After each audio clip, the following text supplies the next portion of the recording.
সাধারণ সম্পাদক হাফেজ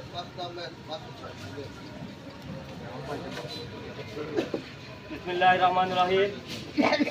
বাংলাদেশ জাতীয়তাবাদী দল গভীর আব্দুল্লাহপুর ইউনিয়ন কর্তৃক আয়োজিত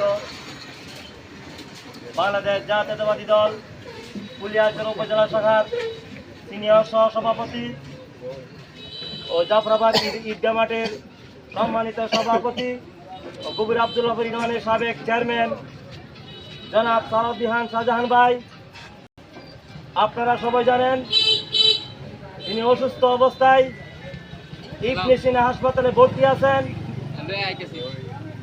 আমি প্রথমে তার রোগের আল্লাহ যাতে তাকে অতি দ্রুত সুস্থতা দান করেন। তারই পাশাপাশি এখানে আমার গভীর আব্দুল্লাহপুর ইউনিয়ন সহ সকল তারা নেতৃবৃন্দ যেভাবে আসলে আমরা হঠাৎ করে যে আমরা একটা দোয়ার মাহফিল করতে পেরেছি, আসলে হঠাৎ করে এরকম একটা ডেটে আপনারা যে এত উৎসাহ উদযাপনা দিয়ে শাহজাহান ভাইয়ের টানে যেরকমভাবে আপনারা উপস্থিত হয়েছেন, এতেই প্রমাণ হয় শাহজাহান ভাই একজন ভালো মানুষ। এই হিসাবে আপনারা সবাই তার দরদে তার কথা শুনে আপনারা এখানে উপস্থিত হয়েছেন, এই জন্য আমি গভীর আব্দুল্লাহপুর ইউনিয়ন বিএনপির পক্ষ থেকে ধন্যবাদ জানাই।